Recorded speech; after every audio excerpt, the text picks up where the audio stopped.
आज 15 अगस्त 2024 को किसान जन संघर्ष मोर्चा के बैनर तले जिले मुजफ्फरपुर के कई समाज सेवी संगठन के लोग एवं कई पार्टियों के लोग इकट्ठे हुए और किसानों के मुद्दों को लेकर के एक बड़ी गोष्ठी हुई। आज के डेट में किसानों के साथ बहुत तरह की समस्याएं आ रही है। दाखिल खारिज के संदर्भ में, रसीद कटाने के संदर्भ में और भी कई तरह की समस्याओं पर तमाम संगठन के लोग बातचीत किए। साथ ही जाति जनगणना के महानायक और जनहित अभियान के राष्ट्रीय संयोजक भाई राजनारायण यादव जी ने किसान जन संघर्ष मोर्चा के बैनर की जो आज मीटिंग थी, उस मीटिंग में लोगों को संबोधित करते हुए क्या कहा, सुनिए। कार्यक्रम की अध्यक्षता कर रहे शाही और मंच पर बैठे हमारे तमाम महानुभावों और इस कार्यक्रम में आए किसान के क्षेत्र से, मजदूर के क्षेत्र से और अन्य बुद्धिजीवी लोग, समाज के लोग आए। आप सबको मैं पहले अपना प्रणाम करता हूं और मुझे इस कार्यक्रम में आज उपस्थित होकर आप लोगों के बीच कुछ करने का अवसर मिला। इसके लिए लाल बाबू अंसारी जी को मैं धन्यवाद करता हूं कि उन्होंने मेरे ऊपर प्रेशर बनाया कि आप जरूर आइए। मैं दिल्ली में था और आज ही मैं अभी पहुंचा हूं थोड़ी देर पहले। किसान की समस्या और किसान की समस्या पर कोई डायलॉग करने के लिए तैयार नहीं है। यार सरकारें बनती रही है, आती रही हैं, जाती रही हैं। पिछले 30-40 वर्षों से सामाजिक न्याय की भी सरकार है, फिर भी किसान फटे हाल क्यों है? इस पर एक ठोस रणनीति हो और इस कार्यक्रम को कैसे आगे बढ़ाया जाए वो। और जो दाखिल खारिज का उन्होंने जो टेलीफोनिक कन्वर्सेशन में हमें बताया था, एक बड़ी समस्या है। तो मैं अपने कुछ जानने वाले सीईओ से बात किया। यह फील्ड मेरे लिए ज़रा अनभिज्ञ था, तो मैंने जानना चाहा कि एडमिनिस्ट्रेटिव प्रशासनिक लेवल पर इसमें दिक्कतें क्या आ रही हैं।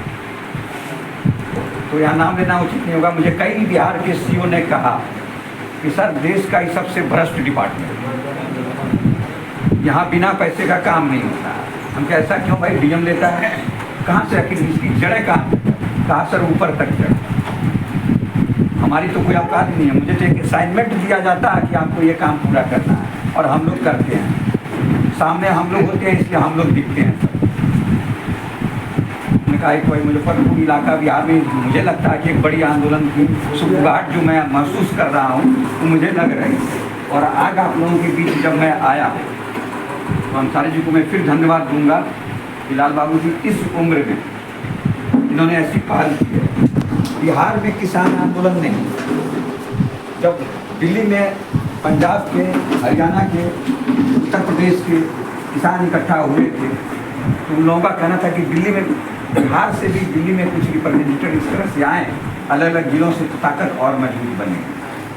वहाँ के नेताओं ने कुछ बात किया, उसमें योगेंद्र यादव सारे किसान नेताओं की भूमिका में एक सलाहकार की बड़ी पोजीशन पर थे। उन्होंने मुझसे बात किया कि बिहार में क्या संभावना है, कि बिहार का किसान मरा हुआ, वहाँ आंदोलन नहीं हो सकता।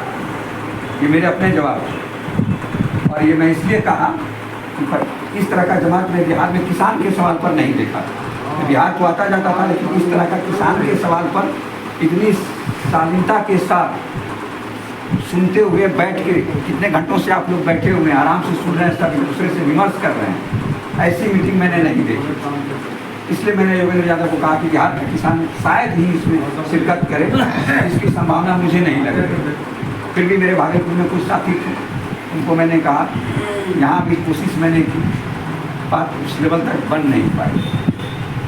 बड़ा आंदोलन था, बड़ा प्रेशर था, 3 राज्यों का सहयोग था, किसानों ने अपनी बात मनवाने में सफल हुए। बिहार सारे आंदोलनों का जनक रहा है। बिहार वो क्रांतिकारी धरती रही है और उसमें भी जहाँ आज मैं बोल रहा हूँ, लोकतंत्र की धरती रही, लोकतंत्र की जननी रही है, जो दुनिया में लोकतंत्र का पाठ पढ़ाया। डेमोक्रेसी क्या होती है वो इसी वैशाली की गंगा से निकल कर दुनिया में बही हुई है। और यहाँ का किसान अगर फटेहाल है तो हम सबको डूब मरना चाहिए। हमें यह तय करना पड़ेगा कि हम जनप्रतिनिधि किसको चुनते हैं। जब वोट की बारी आती है, अभी उमर साहब ने बिल्कुल ठीक कहा, मैं इनसे मिला था, मैं वैशाली संसदीय सीट से इस बार चुनाव लड़ा, आप लोग के लिए लड़ा, बाहर से आके लड़ा। अपने लिए नहीं लड़ा। अपने लिए मैं लड़ना होता तो मैं दिल्ली में जिन जिन लोगों के बीच में रहता हूँ, जिन जिन लोगों के बीच में रहा हूँ, जितने बड़े बड़े मैं काम किया हूँ, आज यहाँ भाई अनिल जी बैठे हुए हैं। कभी शरद जी बोला करते थे मेरे बारे में, तो शरद जी के पिछले बेंच पर ही सुना करते थे। शायद मुझे नहीं पहचानते हैं, लेकिन अगर उस वीडियो को आप लोग देखेंगे सब डॉक्यूमेंटेड चीज़ें हैं। उन दिनों हम लोग आरक्षण की लड़ाई लड़ते थे कि क्या मैं जाया करता था, अपने पर्चे पहुँचाया करता था कि मूवमेंट को कैसे खड़ा किया जाए, और वहाँ के मूवमेंट में हम लोग कामयाब हुए और सफलता को वहाँ तक पहुँचा दिया। बिहार में समाजवादी मूल्यों का ह्रास हो चुका था, पूरे देश में वैसे समाजवादी मूल्यों का ह्रास हो चुका है। समाजवादी आंदोलन के बाद जिन दलों को मौका मिला, उन दलों में जो दल के मुखिया बने, उन लोगों ने उस विचारधारा की जो गंगा को, उस धारा को और मजबूत करना था, उसको उन लोगों ने अपने घरों तक घुसा के रोक दिया। एक बड़ा डैम घर में ही बना दिया, उससे बाहर नहीं निकल पाई। दो बड़ा प्रदेश हिंदी पट्टिका, उत्तर प्रदेश और बिहार, समाजवादी आंदोलन को कुचलने का बड़ा काम किया। मैं किसी नेता का यहाँ नाम लेना उचित नहीं समझता, लेकिन जिसकी वजह से यह धारा खत्म हो गई। अंतिम कड़ी के किशन पटनायक थे, उनसे मेरी कभी बात होती थी। रवि राय जी भी गुजर चुके थे, सुरेंद्र मोहन जी भी गुजर चुके थे, मस्तराम कपूर जी गुजर चुके थे, और लास्ट प्रयास शरद यादव जी अपने जीवन के अंतिम समय में कर रहे थे, क्योंकि लास्ट प्रयास था। हमने कहा कि सर बहुत मुश्किल काम है आज के दौर में, किसान पर कोई बात करना नहीं चाहता। चतुरानंद मिश्र कृषि मंत्री थे, आप लोगों में से कुछ लोग जानते होंगे। मैं उन दोनों जर्नलिस्ट था, मुझे एक इंटरव्यू लेने का मौका मिला। भारत में डंकन प्रस्ताव वगैरह सब उसके बाद आया हुआ था। चतुरानंद मिश्रा जी के पास हमने गया, जब हम जैसे लोग जाके उनसे कुछ सवाल ने पूछा। हिंदुस्तान लीवर सनलाइट एक साबुन आती थी, हर कोई कपड़ा खींचा होगा। अभी लाइफ बॉय वगैरह आती है, कई प्रोडक्ट आते हैं। तो सर मैंने सनलाइट को उदाहरण के तौर पर लिया था। पीले कलर की एक साबुन निकलती थी, जिसका नाम था सनलाइट, हिंदुस्तान लीवर कंपनी उसको बनाती थी। मैं उस साबुन को लेकर गया था, मैंने कहा कि सर ये साबुन इसका मूल्य कौन निर्धारित करता है? तो कंपनी वाले कहते हैं कि इस देश में कृषि जो अन्नदाता है, जिसकी वजह से हम सब जिंदा हैं, ये हम सब का अस्तित्व है, उस पर कोई संवाद सार्थक क्यों नहीं हुई आज तक सदन के अंदर? और कृषि को उद्योग का दर्जा मिलना चाहिए। किसान भी अपने लागत के हिसाब से अपना मूल्य तय करेगा कि इस बार हमने गेहूं लगाया तो भाई वैशाली में और पूरे बिहार में गेहूं पर अमूमन खर्च प्रति एकड़ क्या आया, लागत क्या आई, मेरा श्रम कितना लगा, टोटल जोड़ के उसमें मेरा मुनाफा कितना होना चाहिए, मूल्य निर्धारित होना चाहिए। और तब तक संभव नहीं होगा जब तक कि कृषि को उद्योग का दर्जा नहीं मिलेगा।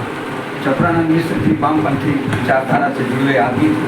उन्होंने कहा जो आप बात कर रहे हैं क्रांति पैदा हो जाए उसको, लेकिन इन बातों को बड़े लेवल पर करना पड़ेगा। इसलिए तो मैं कह रहा हूँ आपसे, मंत्री से बड़ा कौन होगा? संसद में आप हैं, देश के मंत्री आप हैं, तो मैं आप तक अपनी बात कह रहा हूँ, मौका मिला तो आप इस पर पहल कीजिए।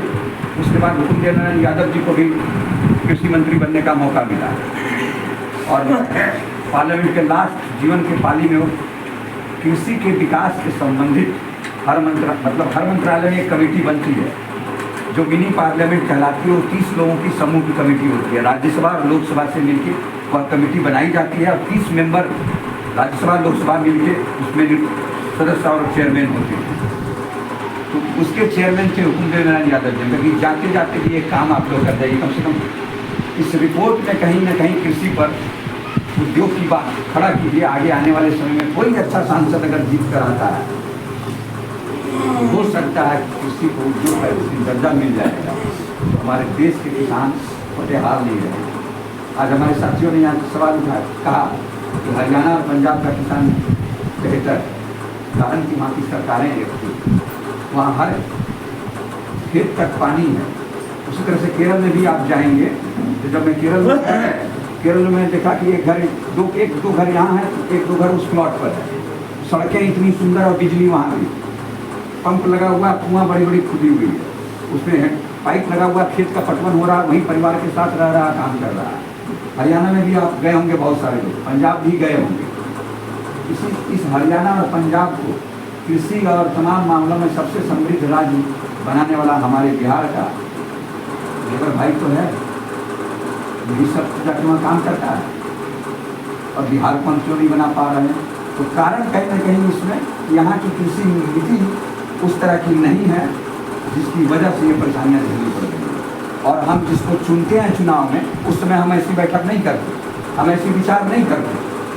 आप समस्या का समाधान तब तक नहीं होगा जब तक आप लोग अपने बीच से नेतृत्व करने वाला पैदा नहीं करेंगे। समाजवादी मूल्यों को गांव के अंतिम व्यक्ति तक स्थापित करना पड़ेगा। जो लोग गड़बड़ कर रहे हैं उनको चिन्हित करके उनको एक्सपोज करना पड़ेगा कि यह आदमी अब मेरे लायक नहीं रहा। आपको अपने बीच से, मैं बार बार बात कर रहा हूँ, मैं पहले भी इसी जगह एक सभा हुई थी सिकंदर राय जी यहाँ पर थे। हमने कहा था कि नेता अपने बीच से पैदा करना शुरू कीजिए। अभी उमर भाई ने कहा पूंजी इतनी हावी हो गई, सब विचारधारा को मार देती। जब हम 500 रुपये में बिकने लगे, कहीं चिकन भात पर हम बिकने लगे। मैं चुनाव लड़ रहा था तो मैं देख रहा था, चुनाव प्रचार समाप्त हो गई। उस रात मैं भी घूम रहा था, किस तरह से पैसे बांटे जा रहे थे मैंने देखा। और उन लोगों को देखा कि दल इधर है, काम उधर कर रहा था, पैसा उसके लिए बांट रहा था। मैंने देखा, मैंने उस गाड़ी का पीछा भी किया और मैंने पकड़ा भी। मैं चाहता तो उसका कई टैक्सी मतलब डिस्ट्रिक्ट कलेक्टर को मैं पकड़वा सकता था। मैंने कहा क्या कर रहे हो यार, अपने लोगों को धोखा दे। और मैं इसी जगह कह रहा था कि आप लोग जिसकी जय जय कर रहे हैं, मैं पूरा क्षेत्र लगभग 10,000 आदमी से मैं मिला था और हर एक 10,000 जिन लोगों से मिला मुझे एक वोट उन लोगों ने दिया। अब मुझे इस संसदीय क्षेत्र में ईमानदारी का, समाजवादी मूल्यों का और जिन समस्याओं के समाधान के लिए आज हम यहाँ बैठे हुए हैं, ऐसी समस्याओं के अस्थायी समाधान के लिए और सस्टेनेबल डेवलपमेंट, वर्ल्ड बैंक का एक परिभाषा सस्टेनेबल डेवलपमेंट, आपका स्थायी विकास कर देना। एक बार जितना पूंजी लगे लगा देना, जितना ऋण देना हो दे के उसको एक बार उस इलाके को सस्टेनेबल डेवलपमेंट कर दिया जाए, ताकि दोबारा उसको उस तरह के सहयोग की जरूरत ना हो। उस तौर तरीके पर हम जैसे लोग सोचने वाले, काम करने वाले लोग रहे। तो मैंने देखा और वो सारे 10,000 आदमी जिन लोगों से मैं मिला, जिन लोगों से हमारे साथी भूखे प्यासे चल के बात किया, संवाद किया, अपनी बात पहुँचाए, उन लोगों ने कम से कम एक वोट इस दौर में, जहाँ एक तरफ खुलेआम पूंजी बह रही थी, नोटों की गड्डियाँ बह रही थी, नोट बांटे जा रहे थे, एक तरफ सामाजिक न्याय के मूल्यों पर बात करने वाले लोग दिन में जय जय कर रहे थे, रात में उधर घूम रहे थे। इसके बावजूद भी मुझे 10,000 वोट आया। मैं उस सिलसिले में उमर जी के यहाँ भी गया था, चुनाव के पहले मैं गया था, चुनाव में मैं नहीं गया। जब मुझे लगा कि कुछ लोगों का बिल्कुल नहीं जाना चाहिए, उनको परेशानी हो सकती है, तो मैं उनके घर पर जाने से परहेज किया। लेकिन सब तो अपने हैं, मैं भी तो आपका अपना ही हूँ। आज प्रेम था लाल बाबू अंसारी से, जब मुझे घर मिला, जब मैं यहाँ चलकर आया था तो पहला घर मुझे मिला था। मैंने इनसे वादा किया था कि आपको जब भी मेरी जरूरत होगी, मुजफ्फरपुर वैशाली से लेकर दिल्ली तक मैं आपकी आवाज़ उठाऊंगा। अरे आप तो बहुत बेहतरीन काम कर रहे हैं। आपकी दिल्ली में आवाज़ उठाने वाला एक ठोस आदमी आपके सामने खड़ा है, जो दिल्ली को नचाता रहा है। सैकड़ों सांसद वहाँ जानते हैं मैं किस तरह से संसद को घेरता था, किस तरह से हाउस से गवर्नमेंट करा देता था और पार्टी को परेशान कर देता था। और जाति जनगणना जैसे मुझे वो कहाँ से कहाँ पहुँचा दिया कि आज जो 2010 में विरोध में थे, जिन लोगों ने बुलाकर हमारे शिष्टमंडल से कहा कि जाति जनगणना बड़ा मुश्किल काम नहीं हो सकेगा, आज वह आदमी इस पर माला लेके जप रहे हैं सत्ता के लिए, सिर्फ सत्ता के लिए, समाधान के लिए नहीं।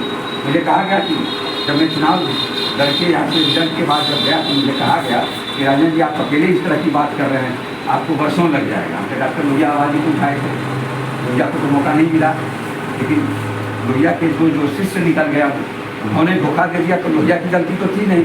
तो मैं तो अपने लिए कुछ करता नहीं हूँ।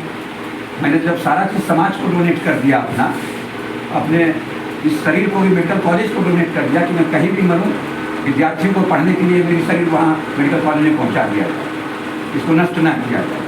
तो मैंने तो अपने लिए कुछ सोचता ही नहीं कभी। तो मैं जो बात छूट चुकी है पिछले 40 सालों में, उन बातों को ही तो उठा रहा हूँ। शायद आज नहीं कल लोगों को समझ में आएगा। मैं रहूँ ना रहूँ से क्या फर्क पड़ता है मुझे? फर्क उनको पड़ता है जिनको चाहिए कि मैं खुद MP बनूँ, मैं खुद MLA बनूँ। उससे भी नीचे का जनप्रतिनिधि की बात अगर कहा जाए तो सोचता है मुखिया भी मैं ही बनूँ, जिला पार्षद भी मैं ही बन जाऊँ। यानी चाहता है कि सब चीज़ मैं ही बनूँ और कोई कुछ ना बने। ये उनको मुबारक, मेरा उनसे कोई गिला शिकवा भी नहीं है। लेकिन लाल बाबू अंसारी जी अभी की जैसा उमेश जी कह रहे थे कि इसका एक ठोस रोड मैप बनना चाहिए, एकदम ठोस रोड मैप बने, एक ऐसा प्रेशर ग्रुप बने। थोड़ा समय लगेगा, लेकिन आपने जितने लोगों को बुलाया है मैं इसे देख के ना इसका परिणाम मुझे दिख रहा है। इसका परिणाम मुझे दिख रहा है कि अगर इस कार्य को पंचायत स्तर और गांव स्तर पर महीने में कम से कम एक बार भी इस तरह की मीटिंग कर दी जाए तो कुछ समय के बाद यहाँ के किसानों की हालत सुधरती हुई दिखेगी। तो मेरा एक सुझाव है इसमें, तो एक आपने बनाया किसान जन संघर्ष मोर्चा, ये बहुत प्यारा नाम है। इसका एक संवैधानिक स्वरूप विकसित कीजिए और एक ऐसा प्रेशर ग्रुप हो कि कलेक्टर क्या, इसका मिनिस्टर आपको बुला के बात करे। कलेक्टर तो बहुत छोटा चीज़ है। कलेक्टर के पास कहिएगा 5 शिष्टमंडल, अभी अनिल जी भी बैठे हुए हैं, हम सब लोग बैठे हुए हैं, 5 प्रतिनिधिमंडल जाके मिल के समस्या बता देंगे। उसमें से हो सकता है कि 10 समस्या किसी एक समस्या का अगर उसके लेवल का होगा तो निदान कर पाएगा, लेकिन यह सस्टेनेबल डेवलपमेंट के फार्मूला में नहीं आता। मैं समाज का स्थायी विकास चाहता हूँ। ये मेरी अपनी सोच है, हो सकता है मैं गलत बोल रहा हूँ तो वो मेरी अपनी सोच है, कि मैं कहूँगा ये बात कि मैं समाज का स्थायी विकास चाहता हूँ। इसके लिए प्रयासरत हूँ। या लोकतंत्र की धरती विश्व में फिर से कैसे स्थापित हो, यहाँ के हर क्रियाकलाप का उदाहरण पूरे वर्ल्ड में फिर से कैसे दिया जाए, इसके लिए चिंतित हूँ, प्रयास करता आगे आप सब। और मैं इन बातों को कहकर अपनी बात समाप्त करता हूँ कि मेरे लिए जो भी बन पाएगा और यह कमेटी जो भी मेरा उपयोग जिस स्तर से करना चाहेगी नीतियों के सवाल पर, मैं हमेशा खड़ा रहूँगा और आपकी बात को शीर्ष नेतृत्व तक पहुँचाने में एक प्रेशर क्रिएट करूँगा। आप सब लोगों को बहुत बहुत धन्यवाद। आप सब लोगों ने मुझे गंभीरता से सुना, इसके लिए आप सब लोगों के प्रति मैं अपना आभार व्यक्त करता हूँ। धन्यवाद।